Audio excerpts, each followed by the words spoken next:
Event from 10,000 feet, because you're wearing two hats here, both as a player and a co-founder of the event. It's only 2 years old, and yet it seems like there is immense buy-in from the players. They are desperate to win these matches. They're desperate to lift this trophy. Are you surprised how quickly the players have made this one of their favorite weeks of the year? I just didn't know. You know, last year, especially in Prague, I was hoping that everybody would compete at their best, and I don't want to say I underestimated Rafa, but when you ask Rafa to play and play real, he's always going to show and play real. So Rafa's the best, you know. So I think that was an amazing start for us at the Laver Cup over there. And then you realize, well, the guys are here this year, like guys with unbelievable intensity, like Edmund, Grigor, Goffin, and also Sasha. I know what I'm going to get, but also Novak, of course. They don't want to lose. Nobody wants to lose. Nobody likes to lose. And especially if you put themselves in a team environment, if I'm going to try to win, and, well, you're not going to try to lose on purpose. So everybody's going to try hard. So I think from that standpoint, I'm not surprised. But it's just nice to see how much they care at the end when it's all said and done. Like Sasha wins that match and he goes to his knees to celebrate. For me, that's the moment I care about. Or Goffin jumping up, fist pumping, going like this was a massive moment in my career. Where would you put the pressure of this as compared to some of the bigger tournaments? Because I've seen the guys getting tight. They're actually choking in some of the matches here with the chances. Well, so obviously the pressure's pretty high. The pressure's high, you know, because you don't want to be the guy who lost that match, you know, and you don't want to be the guy who blew that lead, you know. You want to try to win, and I think because we pump each other up, we help each other in practice, everybody tries so super hard, you want to do so well that sometimes you get tired from it or you feel pressure, and that's when you get nervous. So it's been nice to see, and I think it's beautiful for a lot of the players to play in front of 20,000 people. People don't always get a chance. Last year, one of the moments of the year, not just at Laver Cup, but the entire tennis year, was when you played the doubles with Rafa in Prague, and last night you got to do it again with one of your usual rivals who became a teammate.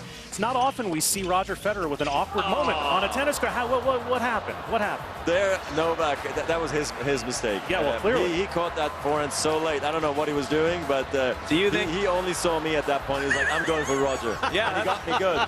You know, look at it. Look at his reaction. He knows this is going to come back big time. He's not getting invited back after that. No, he doesn't get an invite anymore. He knows. That's why he came to apologize. Then Jack got him good in the chest. Oh, my God, that was crazy. But no, all kidding aside, I had a great time in the doubles. Novak, actually, and me, I think we played as good as we could have.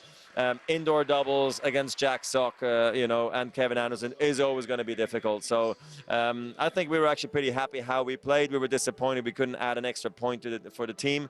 But look, we're in a good position right now, and we're going to keep on trying hard. You know? You guys are in a great position, up 7-1. We're on TC Live. Roger Federer joining us at the top of the show. I wanted to circle back because we haven't really had a chance to talk to you since the U.S. Open, and that was obviously stressful conditions with the heat and the humidity in New York, and you certainly gave your opponent full credit for a win, but people haven't really seen you in distress like you were on that day. I wonder if you could share what you were feeling, because in your post-match comments you said you were having a hard time breathing even. Right. What was that day like for you? Yeah, it was not a nice day. I just struggled from after the first set, and I think I never really was able to recover throughout, you know. It was just really hot, you know, throughout, and I just struggled. I don't know. Maybe it comes from playing faster point in recent times. All of a sudden, it's so hot, and I'm not used to going, you know, in longer rallies anymore so much. I have no idea where it came from. And maybe it was just an unfortunate circumstance because it was extremely humid, and the humidity can be tough for a lot of the players. And especially with the bowl or the dome they created over Arthur Ashe now, we don't have any more wind coming through the stadium. And I think that maybe I felt. And then I don't think I panicked. I really actually played through it as well as I could. And then you got to give Millman credit because he actually handled the conditions better, and that's why he deserved to win. So for me, it's not something I worry about. It was just, I think, a moment in time. Unfortunately, it happened at the U.S. Open. I've never seen you sweat really before, I don't think. And then that shot at the U.S. Open, you were wet. Yes, I didn't have to take a shower after. It was amazing. I was so washed already with sweat. One last thing I want to ask you about with the team matchups is Team World is winning in one department, and that is the cheering and the freaking out for their... They are freaking out. And you guys are sitting there more quietly, sometimes fist pumping. Sure. Is that something that you guys want to bring your level up, or you're happy to do it the way you're doing it? I just don't think we can. I don't think we're as creative, and our background's different. You know, a lot of the guys come through college or see a lot of the American sports, how they do it, and we don't quite know that background. And I think they draw a lot of inspiration from that. And I think they're hilarious sometimes. Are they going overboard? Sometimes potentially, you know. Have they finished out on the court already, on the doubles line, or in the court? I mean, they have. It's like I'm looking over, going like, "Are you serious right now?" But in a way, I like that because that's maybe right now with our strong team in Europe that the only way they can win is to really get themselves pumped up. So I'm enjoying it, you know, and I hope also the fans at home are loving it. Plus, your captain is a Swede, so they're well known for being boisterous and outlandish with their behavior. Totally crazy. You saw him today during that call, you know. He was like freaking out on the sideline. He was sitting there going like, "When is this over? Come on." One guy who might be even cooler than you is Bjorn. I looked at him and I just laughed because he was sitting there. He looked back at me and we were like both going like, Has he done any coaching? Has he actually told you anything, or he just lets you do I your think he thing? lets us, and he actually enjoys when the guys come up and give also some advice, some insight. And I think he doesn't want to crowd your space. So I really enjoy it, you know, because he's actually super supportive.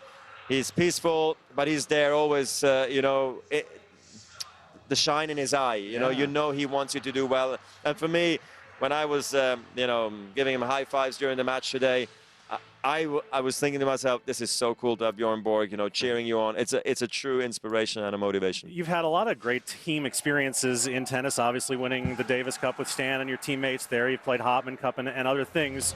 Tell me, does this feeling get old after you win a match, you walk into the locker room and the team gives you the old greeting with congratulations? It's so nice. It's really nice, I must tell you, you know, because usually you come into the locker room at a tennis tournament and there is guys getting ready for matches, there's guys that have lost matches, there's guys who are trying to focus, and you're coming in and you just want a massive match, and some guys are like, congrats, and you're like, okay, thanks to the coach, thanks to your physio, thanks to your, you know, fitness coach. And here you can come in and be a bit loud. And actually there's also some cameras around, so for you guys to see, which I think is actually also very nice. Roger, congratulations not only on the win today, but on a second successful Laver Cup up and running. Chicago's been a great host, and so have you been. Thank you very much. I'm enjoying it. We're having a best time, and I hope the viewers at home really enjoy it too. And thanks for being here at the Laver Cup, the Tennis Channel.